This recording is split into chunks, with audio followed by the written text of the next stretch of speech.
Hello, good morning, good afternoon, everyone. Welcome to another one of Avalara's Sales Tax Compliance webinar. My name is Courtney from Avalara, and today we are covering Sales Tax 101 for software, SaaS, and digital goods providers. If you're in any one of those industries, you know that taxability for software and digital goods can vary widely by state. Some states tax software, others don't, and there is a whole lot of in between with constant changes. So today we have our software taxability expert, David Lingerfelt, joining us today to help you understand some of those taxability nuances in the software industry and the importance of creating a compliance game plan for your business. Like I said, we are joined by David Lingerfelt. He is our Senior Director of Global Indirect Tax. He also happens to be one of our software taxability experts who can provide much more insight than I ever would be able to on software taxability. So David is a tax attorney that specializes in indirect tax. He worked as a government tax administrator for 17 years prior to joining Avalara, and his regulatory experience includes auditing, tax controversy, there's always that, collections, taxpayer education, and compliance documents processing. So he has a wide range of experience, and we're very happy to have him here today. So David, thank you so much for joining us. Always great to work with you, and I'm going to go ahead and pass it over to you. All right, thanks, Courtney. Let me make sure this progresses correctly. All right, we're seeing the agenda, Courtney? We are. All right, fantastic. Well, good morning, good afternoon, or evening, depending on where you are in the world. Again, I'm David Lingerfelt. I'm happy to be here today.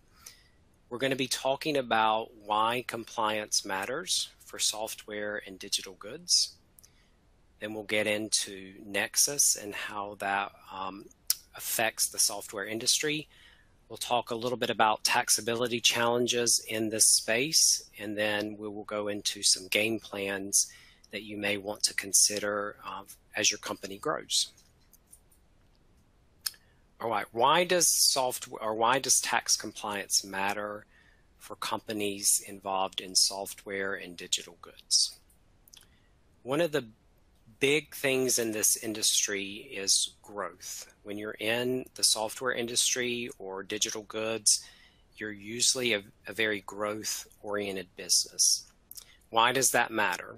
So on your financial statements, there is an accounting rule that requires that you accrue and account for any sales tax or any tax really liability, but sales tax included. That can have a real impact if you go IPO or if you become part of a merger acquisition, whether you're the target or the acquirer.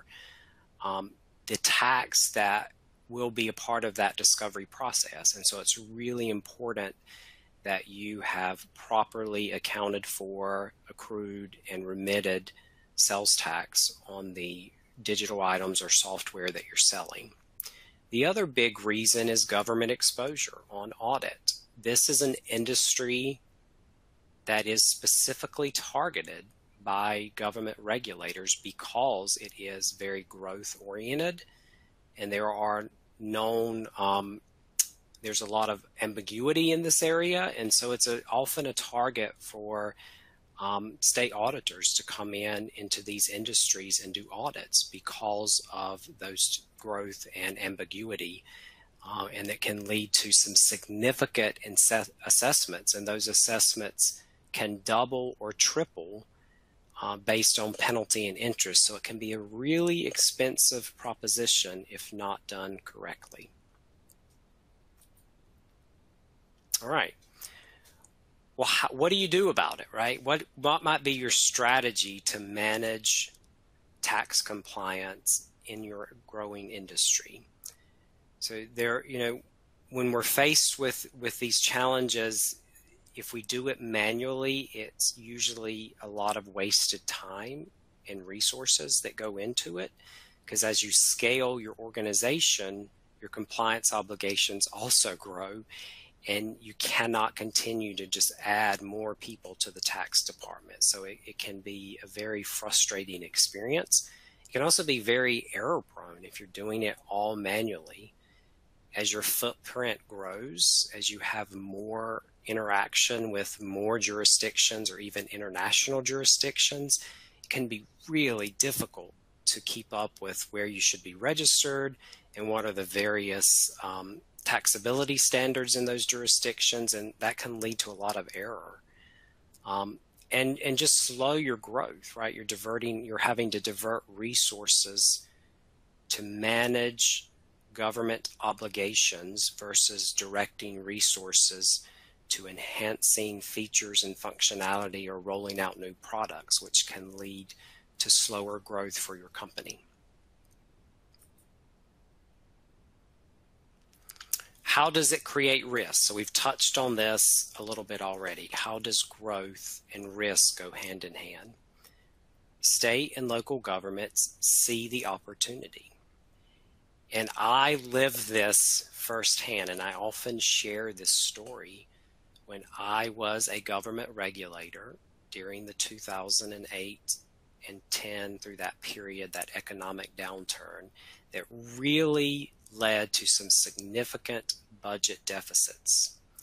In the state that I represented, we had a targeted effort where we actually hired new auditors for the specific purpose of targeting growth industries to generate revenue for the state.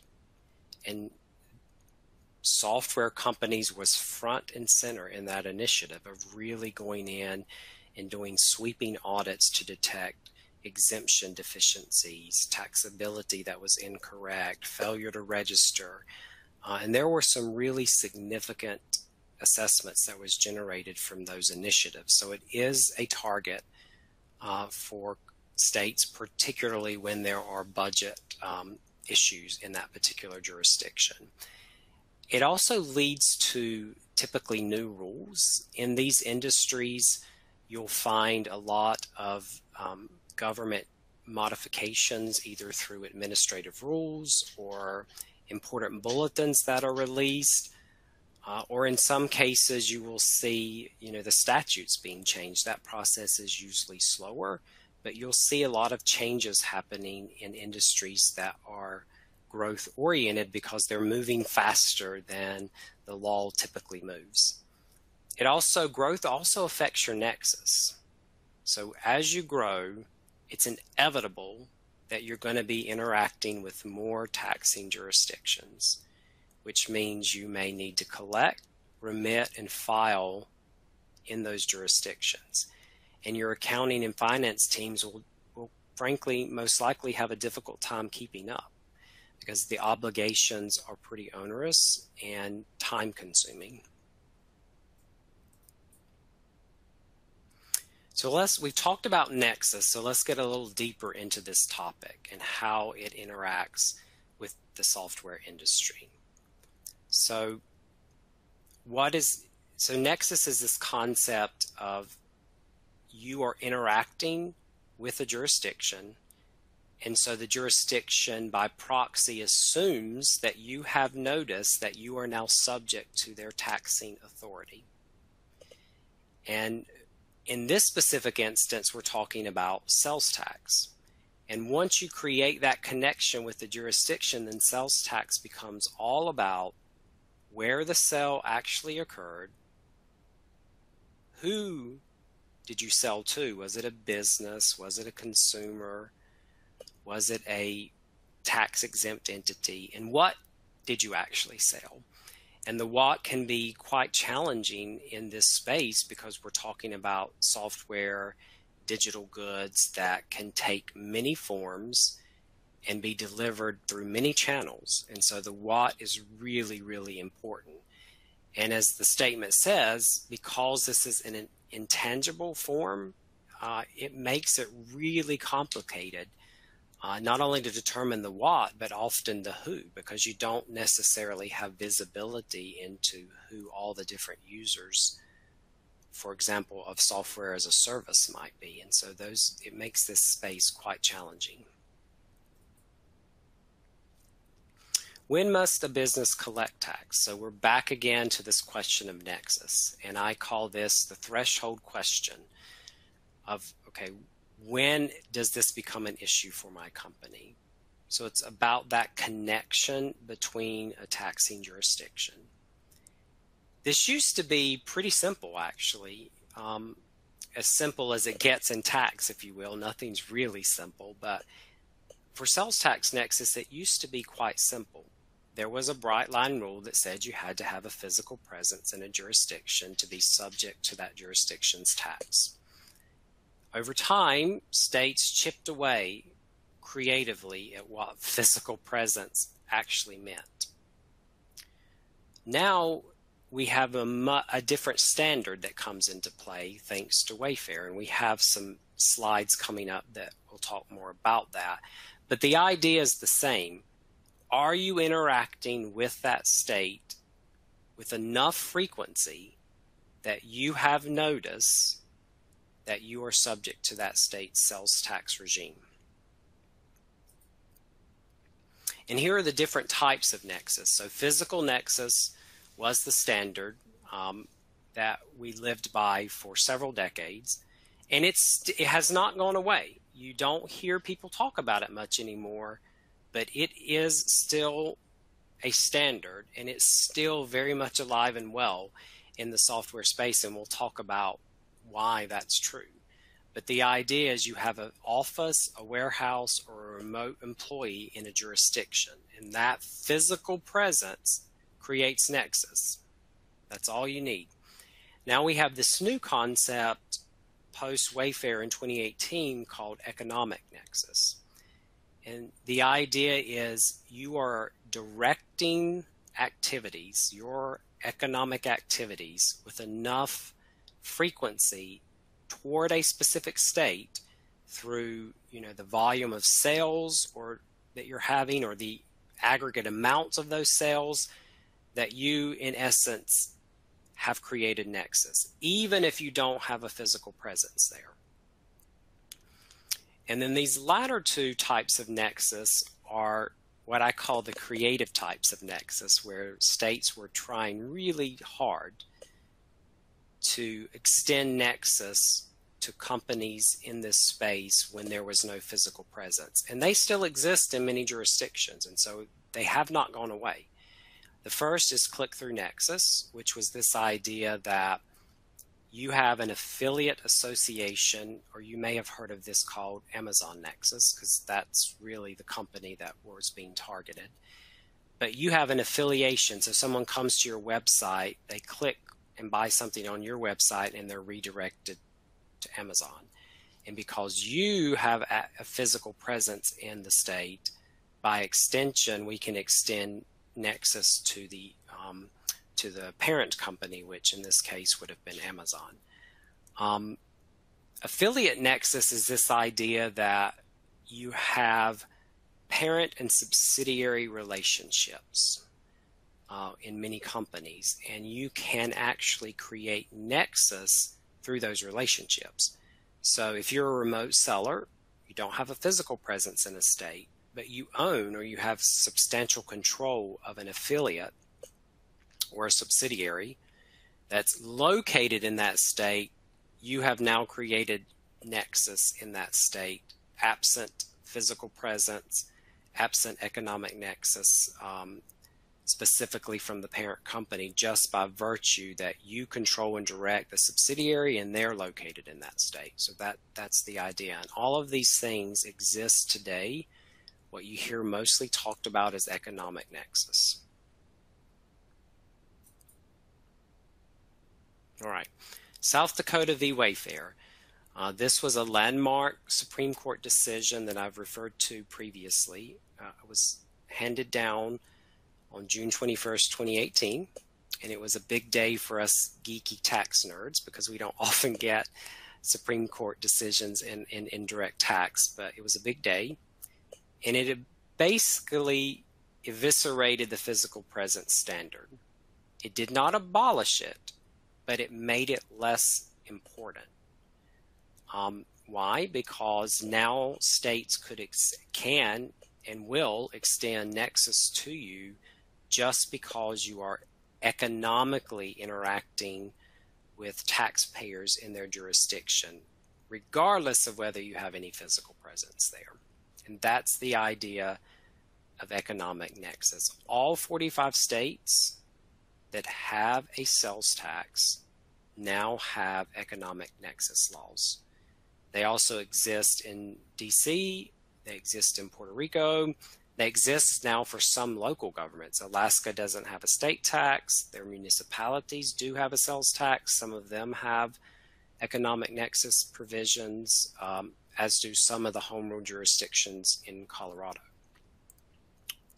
This is not an entirely domestic concept, so we'll talk a little bit about international in this presentation, but there are also, they don't necessarily always call them economic nexus laws, but it's the underlying principle is the same. Some European countries have standards around transaction volume that can create obligation to collect and remit VAT as well. So if we look specifically in the US, here is a map or an infographic that shows you the various forms of economic nexus that's come in play post-Wayfair. So you can see the very bright orange states have the highest thresholds, and they also happen to be some of the largest states in terms of economic activity. They have a $500,000 threshold in New York, California, and Texas.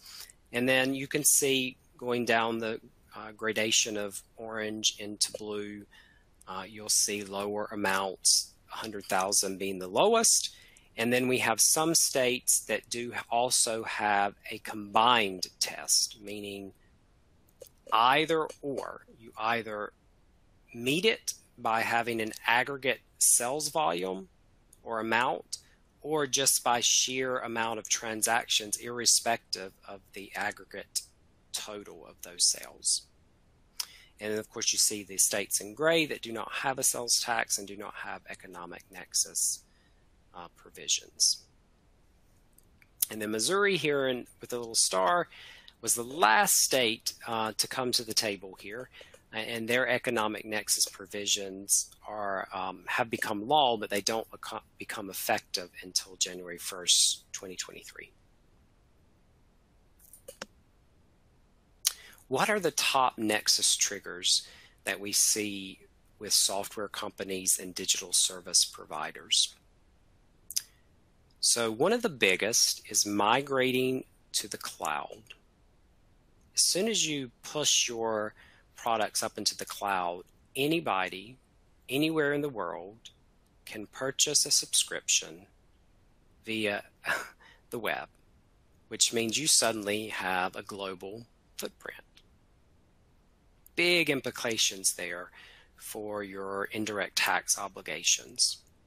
Or you're pushing your products through new channels. So you have a product, for example, where you've typically not had an online presence, and now you are doing online sales or direct to consumer sales, which means access to more customers in more jurisdictions.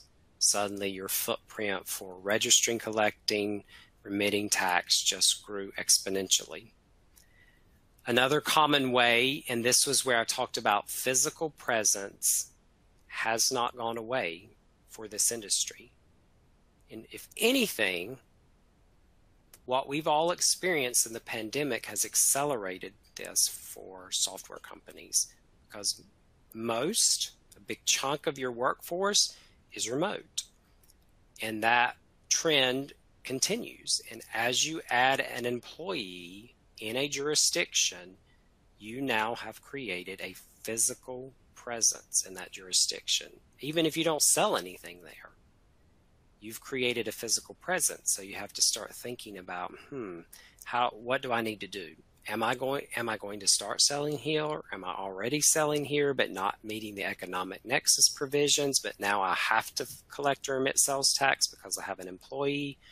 There are lots of implications, and so you need to be mindful of your workforce footprint.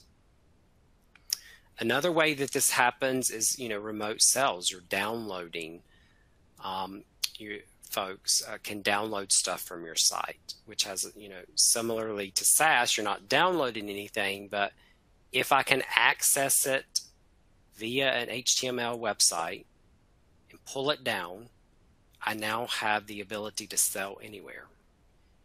You can also trigger this by providing support remotely or by providing training remotely. So doing these activities remotely creates economic nexus in a lot of instances. And then launching new products or services. So anytime you're creating a new product or service, you have the impact that it will have on your taxes. Okay, where am I selling it? To whom? In what jurisdictions? What is the product? Do I understand what I'm actually selling? Is it SaaS? Is it platform as a service? Is it infrastructure as a service? Is it delivered via a subscription? Is there a license agreement? Is it downloadable? Is it customizable? There's all these questions that have to be resolved when you're launching new products, and they all have sales tax implications. Then there are lots of challenges around taxability in general. The rates that apply and whether an item is taxed or not is ever evolving in the digital space. We've got to deal with NFTs and cryptocurrency, which is another form of the digital economy. E-commerce sales, all of this is under constant revision because it's ever changing and it's having a direct impact on our economy and how we do business. Just as a more tactical example, let's think about software training and software installation. These are things that are typically or can be offered by software providers. If it is associated with the sale of software, if it associated mean it's part of the transaction, it's mandatory might be another way to say it, it's taxable in 9 jurisdictions. If it's not associated with the sale of that software, if you're just providing training, software training in and of itself, either your software or someone else's software, it's only taxable in 6 jurisdictions, and those 9 and 6 jurisdictions are different. They're not the same. There's not cross-pollination there. When we think about installation, it's another common use case in the industry. If it's associated with the sale of tangible personal property, meaning on-prem licensed software that you either get downloaded or you actually get a physical CD, which is rare but is still a thing with licensed software.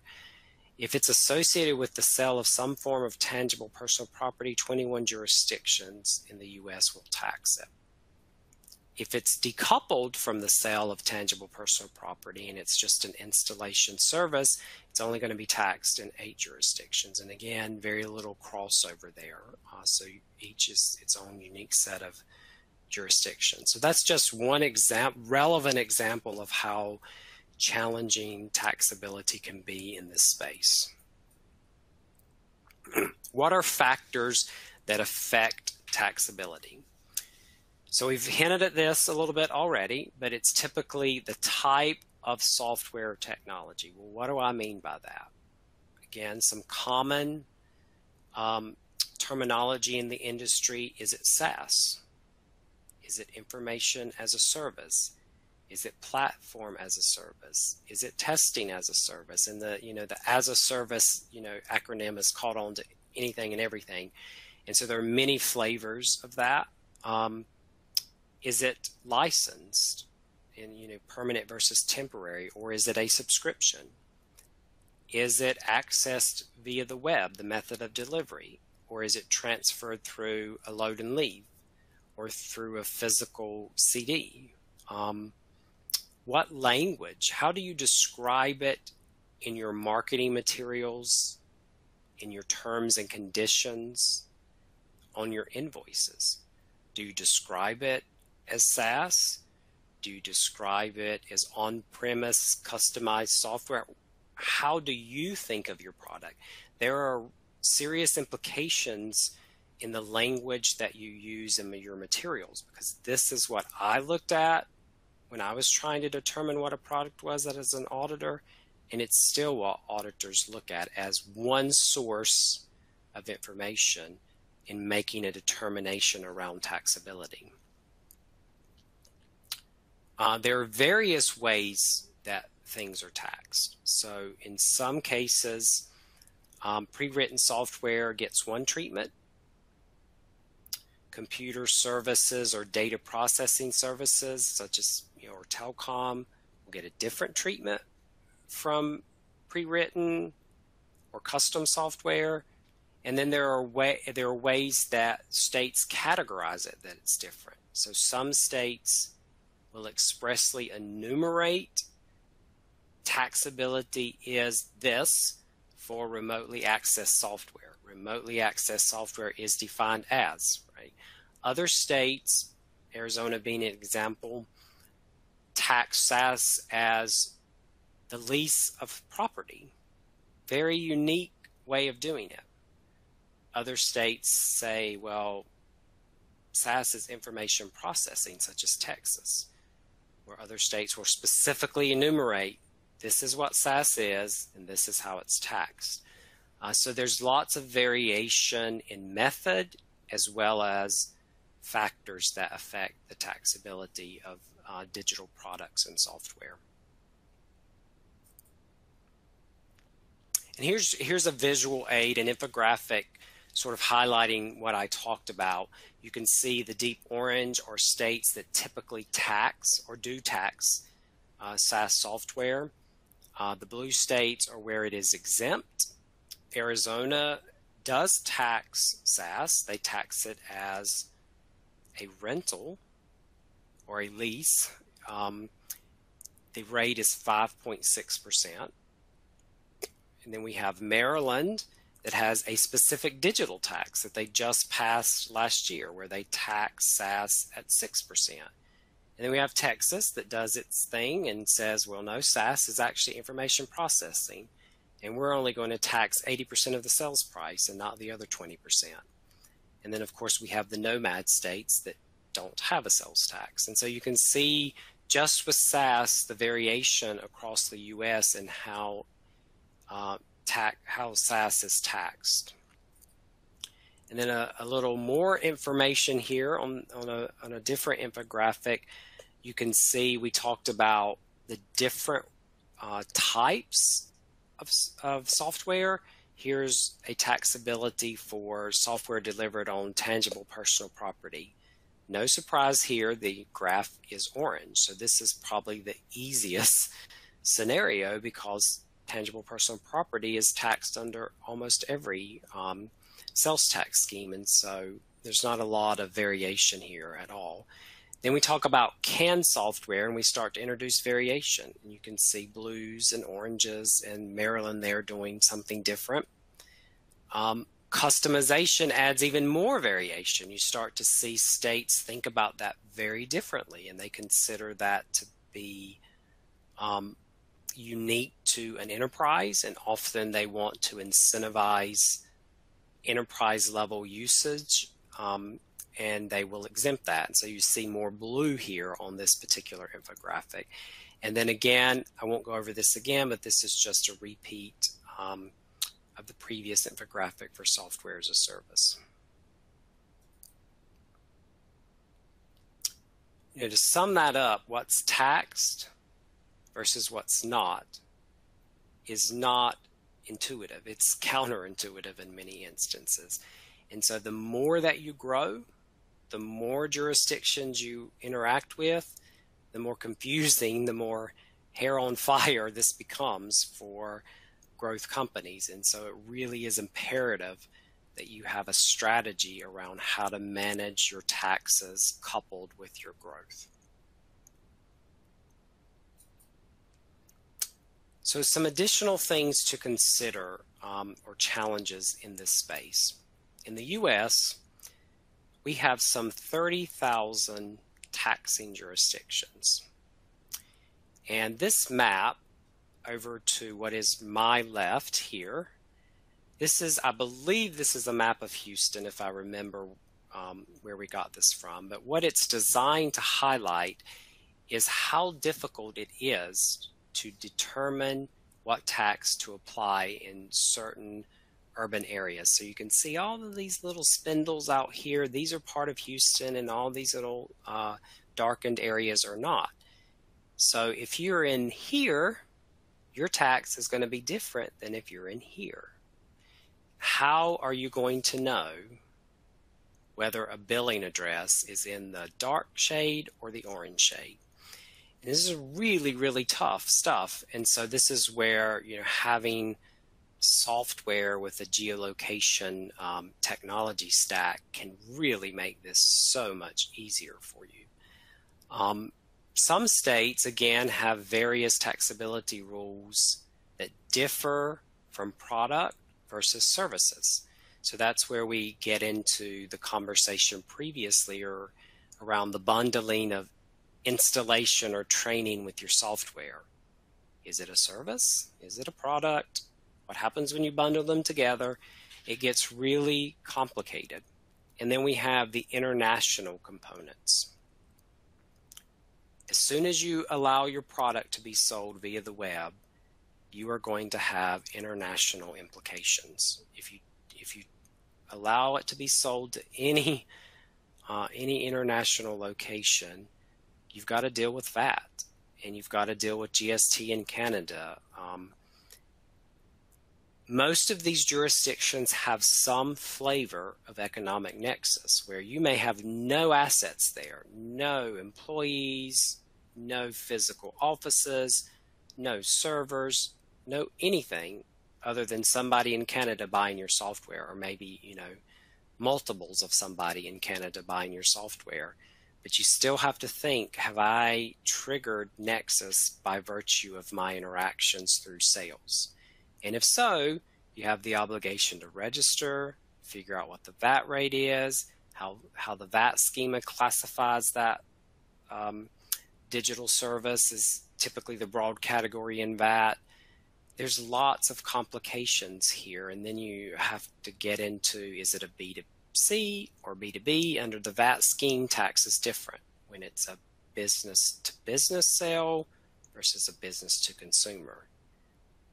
Do you know who you're selling it to? Do you know whether they're a business or whether they're a consumer? How does the jurisdiction define it a business? It gets really challenging, and so these are some additional things to consider as you grow, and particularly grow products that are accessible via the cloud. And then we have this new fun little development. Maryland's leading the way in the US. This is also prominent in a lot of European countries at the moment. But Maryland was the first US state to tax digital advertising services. It is a very high threshold, and so your growth needs to be, quite significant to get to this threshold. But we may see over time more of this, and we may see the thresholds coming down. It's yet to be determined. But the threshold in Maryland is 100 million in global revenue. There is a lawsuit challenging this tax. It's being challenged under the Commerce Clause, the Due Process Clause, the International Tax Freedom Act. There's even a lawsuit out there challenging it under the First Amendment as, obstruction to freedom of speech. It's to be determined how this will play out, but right now it's sort of in limbo. It's been struck down at the circuit court level.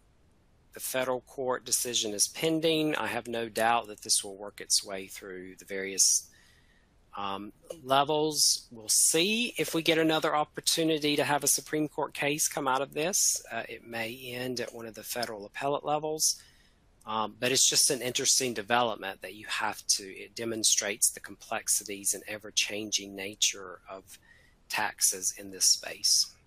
So what do you do about it? How do you create a plan of attack, if you will, or a game plan to manage this?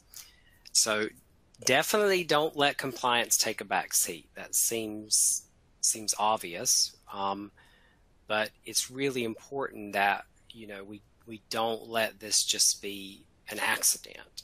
You know, that one day we decide, oh, there may be some sales tax implications. We really have to be front and center. You know, the tax people that you do have to be embedded, have to be having conversations with your product, with your legal team. You know, what are we creating? What are we selling? How do we market it? What are our terms and conditions? You also have to be embedded with HR, right? Are we adding new employees? Where did we add them? Did we create, or, you know, a new office space? And then you have to consider mergers and acquisitions, and that one is usually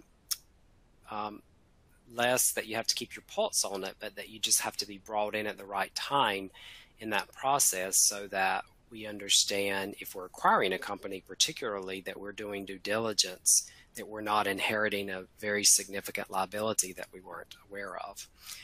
And so you always have to stay ahead of those issues. The best way to do that is just building those relationships organizationally with those key folks who are part of the product development, product marketing, building those terms and conditions, who on that legal team is doing that, so that you have a connection, the pulse of the organization, and you can bring the tax to the table. And it's not a back seat then, it's front seat. And you can make decisions about how to move forward and what the tax implications are.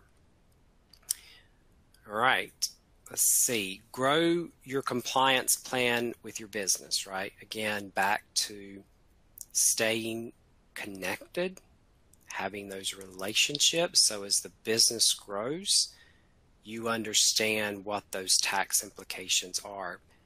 Because if you don't, what's going to happen is you're going to, you know, have fire drills. The auditor's going to come in and, you know, I need to see, you know, invoices for the past 3 years. And you're not going to have things organized, or you're not going to have an easy way to get that information. And then they're going to go through and they're going to be like, oh, you didn't charge tax on these 25 samples they may have pulled. Okay, why? Explain that. Provide exemption certificates. Why didn't? And then you're going to hair on fire. I don't know why we didn't charge tax, right? So you really have to be ahead of that and be thinking about that. One great strategy, if you haven't done this, or if you're new to your company, do your own audit.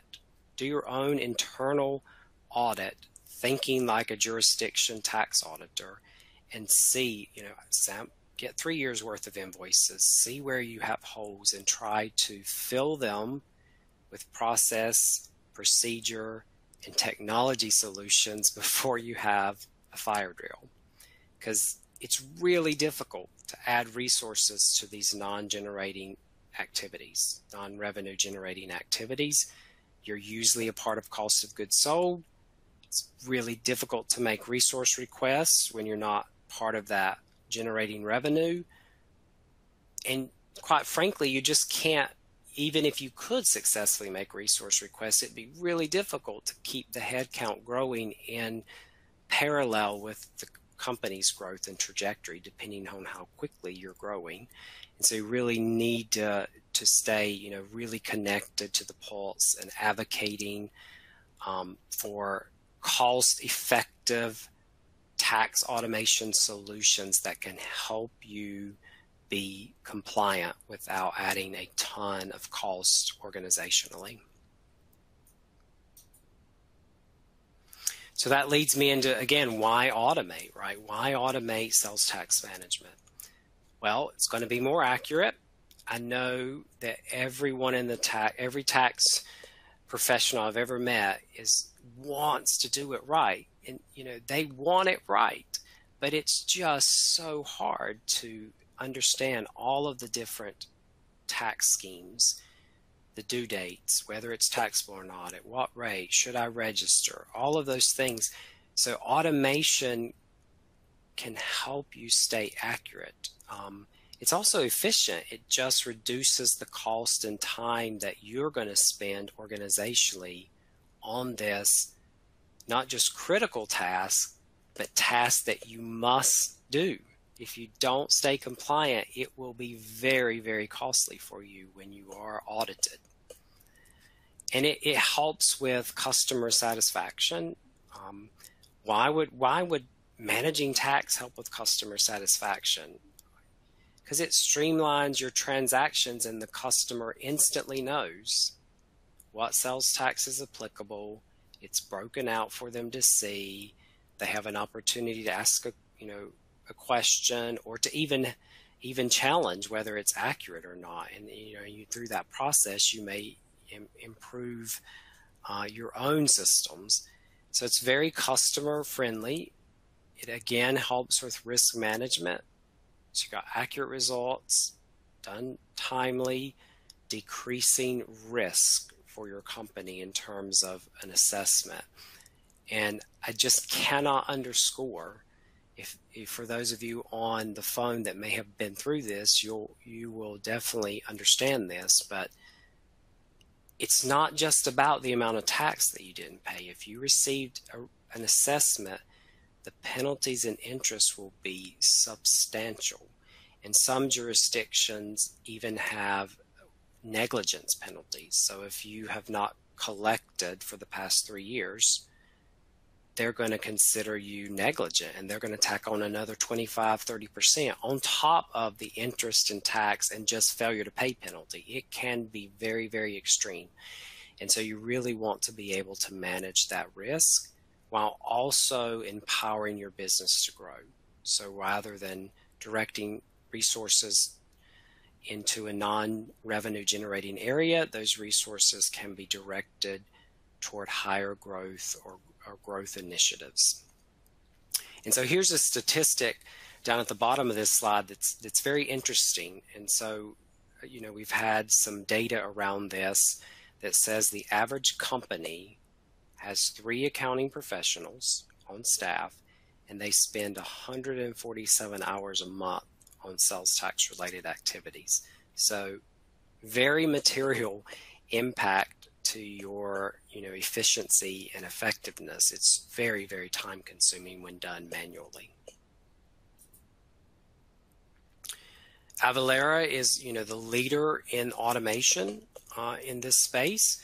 We have a compliance suite that offers you an end-to-end experience where we interact or have connections with the vast majority of ERP and e-commerce billing systems in the marketplace today that will then transmit your data up to our engine, get an instant sales tax calculation that it's returned to your billing system, and then you can also use that data that's transmitted up to our engine to automatically populate a return that gets submitted to the taxing authority timely and accurately. So it's a great cost-effective solution to help automate the ever-changing, burdensome sales tax world. We also have the ability to manage exemptions for you. This is not as prevalent in the software space, but it is certainly an experience that you will have. You will have customers that say, I am an exempt entity. And you may want to just exempt them so you can make the sale, but be assured if you do that without collecting an exemption certificate, you will pay the price on the back end. This is the #1 way that I generated assessments when I was an auditor. I would immediately go in and look for exempt sales and say, where's the exemption certificate? Almost no company that I ever audited had an exemption certificate management system where they could just pull it right out and had a valid certificate on file, and they understood why and had it documented. This is a very valuable thing to have, and our suite, compliance suite, includes this as an option. And then finally, as I mentioned previously, the returns is part of our compliance suite as well. where we can populate it, remit it for you, and also remit the funding, all done in a timely and efficient manner. We did have a couple other questions that came in, and I know we're kind of running short on time. But another interesting one, somewhat related to the remote employee question. So it sounds like a business was paying sales tax in a state or registered to collect sales tax there based on a remote employee. They no longer have that remote employee. What does that look like for tax obligations going forward? So, every situation is different, but just based on that general description, if your only interaction with that state was because you had the employee and you don't have economic nexus, you're not selling enough into that jurisdiction to have economic nexus, then it would be very prudent to cancel your registration. And the reason being is if you're registered in a jurisdiction, they expect a return from you. Mm-hmm. And if you submit a bunch of zero returns or just stop submitting returns, I can almost guarantee you, at the very least, you're going to get a lovely little letter that says, please explain this. Or more likely, you will show up on an audit list, and you'll have an auditor show up at your door to try to understand what is going on. And you don't really want either of those things to happen. And so it'd be important to deregister in that jurisdiction, which you can do in any jurisdiction. You can, cancel your registration. But don't just do that because you don't have an employee. I want to be cautious here. Make sure that you don't otherwise have nexus, that you haven't triggered economic nexus through your transactions with that jurisdiction. Yep. Okay, perfect. Thank you. This was another interesting one. So when we're talking about selling actual physical goods, if you're selling to a business, that usually means that that's when those sales are exempt and you collect an exemption certificate. Someone was asking if that same kind of rule applies for software if you're selling B2B. So they were specifically asking if software as a service is taxable in a state, is there an exemption for B2B sales? So let's unpack that a little bit. In the case of B2B, in a retail transaction of tangible personal property, an article of clothing, a case of soft drinks, it's exempt most commonly because the business that you're selling it to is not the final user of that product. They are going to turn around and resell it. They're just a wholesaler. That is not true 99% of the time in the software industry. Okay. You are selling it to a business who will be the consumer of that software. Now, all that being said, there are special privileges that come into play when there is a B2B transaction. And so some jurisdictions, Maryland is one of them, gives preferential treatment to the sale of software to a business. And so if it's what they define as an enterprise level business, that transaction will not be subject to tax. This is also true in many European countries where the B2B transaction is treated with deference as a way to incentivize business activity. But it is different than the way that we think of a B2B transaction for tangible personal property that's not software. Okay. Thanks for that. And then final question, someone was asking about economic nexus thresholds, and I think it varies by state, but they were asking, are exempt sales included in economic nexus thresholds? And I think it goes back to our favorite answer, it depends on the state. Yeah, I'm smiling because that's just another area that we didn't touch on that makes this so complex, because the threshold itself isn't particularly complex other than it varies from state to state, but every state defines differently what is included as a taxable sale and what's not. Some states do include exempt transactions in the aggregate threshold. Other states say no, that is not included. So it does vary from jurisdiction to jurisdiction. Okay. And then final, this is actually a good point to plug our resources list. So we do have a resource on there, economic nexus thresholds by state, and that will actually unpack which states include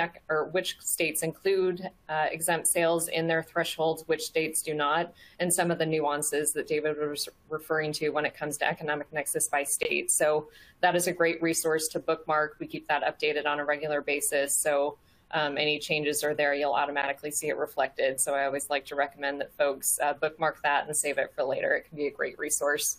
But we are right at time. So David, always great to work with you. Thank you for sharing your expertise with us. Appreciate your time. So again, everyone, thank you for being with us today, and we'll see you for one of our future webinars.